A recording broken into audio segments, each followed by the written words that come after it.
Ada dua keadaan. Di sini keadaan seorang ibu dan keadaan seorang anak. Setiap kita anak, tapi setiap kita belum tentu jadi seorang ibu. Ya, betul ya? Tapi insya Allah yang hadir mudah-mudahan bisa jadi ibu semuanya. Ketika kita jadi anak, punya orang tua, apa yang harus dilakukan? Utamakan orang tua dalam segala hal, jika itu kebaikan. Dan kalau punya orang tua yang lisannya, bahasa kitanya merepet terus, ngomel mulu, gak bisa dijaga, bersabarlah, nasehatin. Ada pertanyaan masuk gini, Ustazah, ya Allah saya punya orang tua yang demennya itu ngutuk anak mulutnya. Banyak gak? Banyak. Apalagi kalau kita punya orang tua, dia sudah tua renta, sakit, gak bisa apa-apa, ya. Itu terkadang kembali seperti anak kecil, ujiannya lebih besar. Ada aja kesalahan anak, anaknya lupa mandiin dia, anaknya telat ngasih makan, dikutuk sama ibunya, kamu anak durhaka, kamu anak gak sayang sama ibu dan lain sebagainya. Sering kita temukan ibu-ibu yang tidak bisa menjaga lisannya kepada anak-anaknya. Maka kalau marah, marahnya yang baik. Coba lihat, orang-orang Arab itu kalau marah sama anaknya, apa yang mereka ucapkan? Allah yahdik, katanya. Allah yahdik. Jadi kalau ada orang ngucapin Allah yahdik sama kita, sebenarnya itu lagi marah. Tapi doain yang baik. Mudah-mudahan Allah kasih petunjuk buat kamu. Allah yahdik. Itu orang Arab begitu. Kita pun sama anak kalau ngomel yang baik. Ya Allah, mudah-mudahan jadi presiden Indonesia kamu tahun depan. Ya. Itu kan doain anak kita ya. Mudah-mudahan jadi hafiz Quran kamu. Mudah-mudahan jadi imam Masjidil Haram kamu. Tuh, doa ibu yang baik. Jangan anak kita kelakuannya kayak setan, kita panggilnya setan. Bang setan kamu nih, kata kita. Nauzubillah min dzalik. Ada orang tua yang ngatain anaknya dajjal. Ada lagi, saya belum lama ceramah daerah kajian itu daerah Tangerang Kota kemarin. Ada ibu-ibu nanya, Ustazah, saya tuh punya suami kelakuannya dajjal katanya. Terus saya suka manggil dia tuh dajjal, saya bilang. Kata dia gitu. Saya bilang, Bu, seburuk-buruknya pasangan kita jangan pernah manggil dia dajjal. Karena dia gak bakal sedajjal yang sebenarnya dajjal gitu ya. Atau kita manggil Firaun kamu katanya. Hati-hati, kalau suami kita Firaun yang diabadikan dalam Al-Quran bukan Firaun dan Asia, tapi kita orang Cinere yang diceritakan dalam Al-Quran. Nah itu hati-hati, lisan kita keluarnya yang baik-baik. Ini Jurej, salah satunya bagaimana bentuk lisan seorang ibu kala itu. Atau Imam Sudis, yang kalau kita umrah atau haji sering dengar tuh ya, itu jadi imam sholat maghrib. Saya belum lama kemarin, 2 minggu yang lalu baru pulang umrah. Masya Allah, mudah-mudahan ibu-ibu semua nyusul nanti ke sana. Itu tiap maghrib Syekh Sudis tuh ngimamin tuh. Ya Allah, enak banget suaranya. Ini kalau kita ngelihat track recordnya, riwayatnya, waktu kecil pernah disumpahin sama ibunya. Tapi sumpah ibunya apa? Idhab enta ilal masjidil haram imamun hunak. Sudis, pergi kamu ke Masjidil Haram, jadi imam kamu di sana. Tuh marah ibunya, diusir anaknya, suruh jadi imam di Masjidil Haram. Ternyata jadi doa. Ibu-ibu kalau ngomel sama suami sama anak, oh yang baik-baik pokoknya. Gitu ya. Doainnya yang baik-baik. Anak lagi tidur, suami lagi tidur, sekesel-keselnya kita, doain yang baik. Pandangin wajah suami kita, ya Allah, kalau bukan karena dia, siapa yang nafkahin saya sampai hari ini? Kalau bukan karena dia, siapa yang bantu saya ngurus anak-anak sampai hari ini? Ya Allah, ini laki-laki yang terbaik yang Allah kasih. Ya, cium keningnya, bacain doa ubun-ubunnya. Jadi jangan bayi doang yang didoain. Suami juga sering didoain ubun-ubunnya. Ya, lagi tidur suaminya kaget. Siapa yang niup ubun-ubun? Gitu ya. Doain, Rabbana hablana min azwajina wa zurriyatina qurrata a'yun waj'alna lil muttaqina imama. Pegang dadanya, bacain Rabbi syrah li sadri wa yassir li amri wahlul uqdatam min lisani yafqahu qawli. Pandangin, doain, ya Allah panjang umur, sehat badan, jadi suami yang soleh. Jangan sampai kita mandang suami pas tidur, aduh empat bener ya Allah, ngeliat muka nih laki. Kalau bisa jangan bangun lagi dah nih katanya. Hati-hati. Jangan sampai doanya yang tidak baik, karena lisan kita mustajabun. Apa kata Nabi? Ummuka, ummuka, ummuka. Karena perempuan dapat keutamaan yang luar biasa. 3 tingkatan lebih banyak dari seorang ayah. Yang kedua, perempuan mengandung, melahirkan, menyusui. Yang ketiga, perempuan dikasih rahim.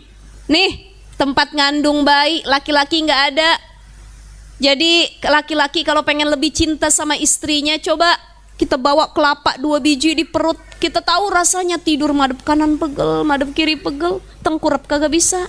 Ibu ya, makan susah, ngidam, berabe dan lain sebagainya. Ini perjuangan seorang ibu, ini keutamaannya. Maka dari keletihan, kesusahan seorang ibu menjalankan perannya, Allah kasih kelebihan da'watun mustajabatun, lisannya mustajab. Maka yang baik-baik, ya Allah, jadikan anak saya ahlul Quran semuanya. Jadikan anak saya ulama-ulama yang akan datang. Jadikan anak cucu keturunan saya orang-orang solih semuanya, ya Allah. Kenapa?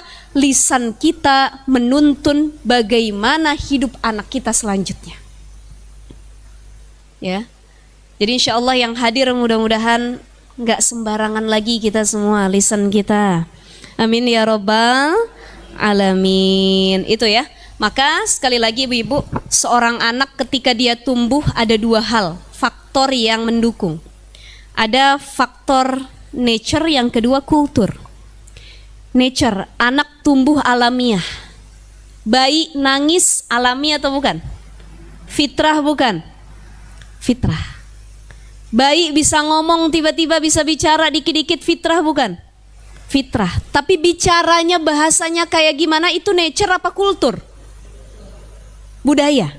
Dan budaya paling fenomenal adalah bahasa seorang ibu. Anak ngomong kayak gimana ngikut ibunya. Kenapa? Yang paling sering ditemuin ibunya. Maka jangan aneh seorang ibu yang lisannya baik itu nurun sama anak. Ada ibu yang lisannya gak baik disebut ibu yang durhaka.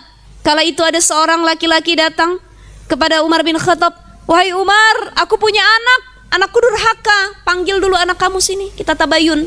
Anaknya datang, dia bilang, cerdas nih anak walaupun bandel durhaka ya. Wahai Umar, apakah yang durhaka itu cuman anak sama orang tua, atau orang tua juga bisa durhaka sama anak? Oh, orang tua juga bisa durhaka sama anak. Apa ciri kedurhakaan orang tua kepada anak? Kata Umar bin Khattab 3. 1, ketika dia tidak memilih pasangan yang baik. Kita nikah ibu-ibu, gak milih suami yang baik, suaminya bejat, suaminya gak tahu agama, suaminya gak bisa baca Quran, suaminya ahli maksiat. Hati-hati, kita udah menyiksa anak cucu keturunan kita karena memilihkan suami yang salah, memilihkan ayah yang salah. Makanya kalau nikah sefrekuensi kan enak ya Bu ya, betul nggak? Suaminya rajin ngaji, istrinya rajin ngaji. Kalau datang ke pengajian gandengan, ayah, aduh enak banget ya, tentram kita. Umroh barengan, gandengan, ibadah tiap malam tahajud barengan. Ini enak.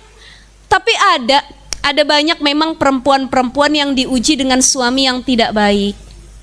Tapi insya Allah itu mudah-mudahan jadi pahala besar yang luar biasa di sisi Allah Subhanahu wa ta'ala. Itu yang pertama, orang tua yang durhaka tatkala dia salah memilih pasangan. Yang kedua apa? Ketika dia memberi nama yang buruk kepada anaknya. Ini anaknya dinamain ju'lan, artinya kumbang. Ya kan gak ada nama baik, berarti kan gak ada makna yang baik. Karena manusia nanti dipanggil di akhirat kelak sesuai dengan namanya. Siapa namanya? Muhammad. Oh Masya Allah. Siapa namanya? Abdurrahman, Abdurrahim. Itu kan enak manggilnya. Tapi ada orang yang namain anak sembarangan, asal ketemu dia nengok apa itu ditamain anaknya. Dulu saya punya tetangga ayah saya daerah Cipinang, anaknya itu dinamain Pengki. Kalau Pengki kan sepemahaman kita itu ya buat serokan sampah ya. Betul. Jadi ayahnya habis lahiran tuh, kalau orang zaman dulu kan jarang yang lahiran ke rumah sakit. Ya, kalau ke bidan itu udah paling keren tuh.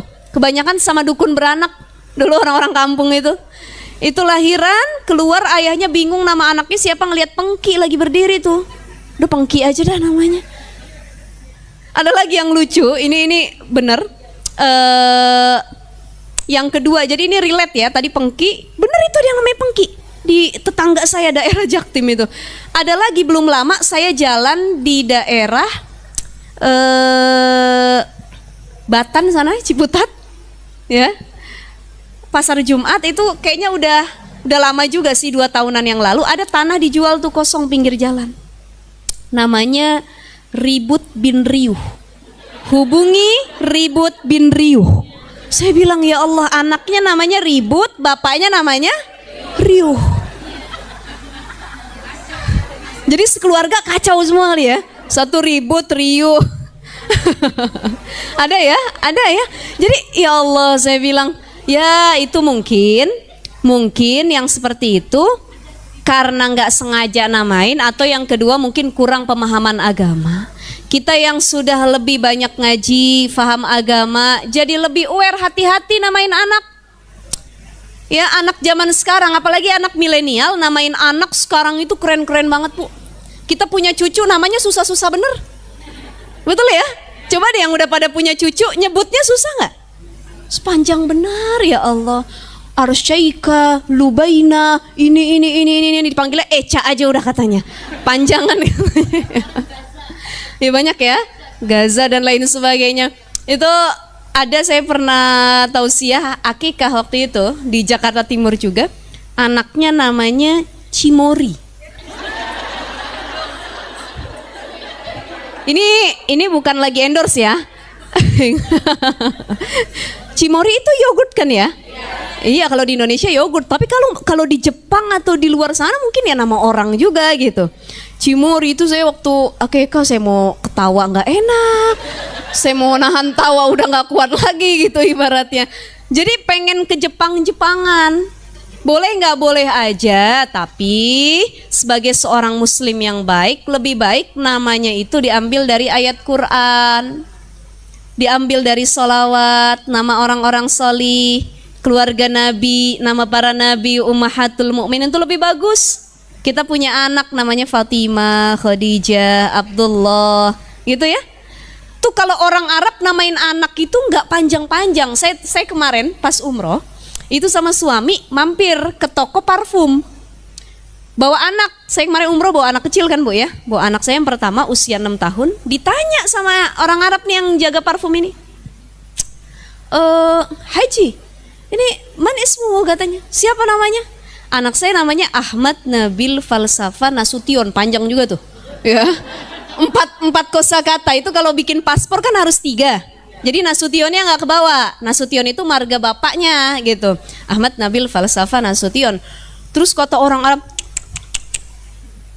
tuwil jiddan, panjang bener itu katanya.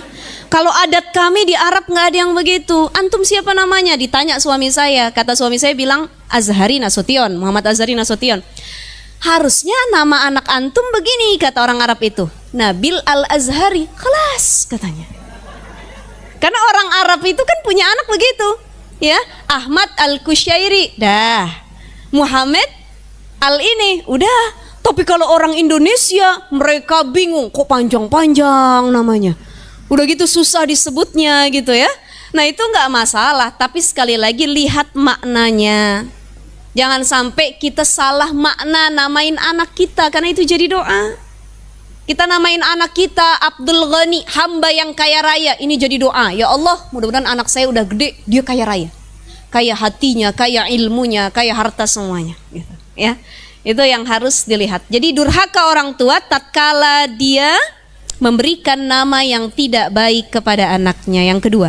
Yang ketiga, tatkala seorang ibu atau ayah tidak mengajarkan Al-Quran kepada anaknya, boro-boro ngajarin, mentasmikan dari lisannya nggak pernah. Ada ibu yang nggak bisa baca Quran, tapi dia sadar diri, dia paham ya Allah saya nggak bisa baca Quran, saya pun masih a i u e o gitu. terkait makhraj dan lain sebagainya, maka saya carikan guru untuk anak saya. Ini orang tua yang baik. Ada orang tua yang udah kagak bisa ngaji, tajwidnya kagak bisa, makhrajnya kemana-mana, ngajarin gak bisa, anaknya mau ngaji kagak boleh, kemudian gak dipanggilin guru lagi. Wah, ini orang tua yang durhaka, karena tidak ada ikhtiar atau usahanya untuk mengajarkan Al-Quran kepada anak-anak kita. Tuh,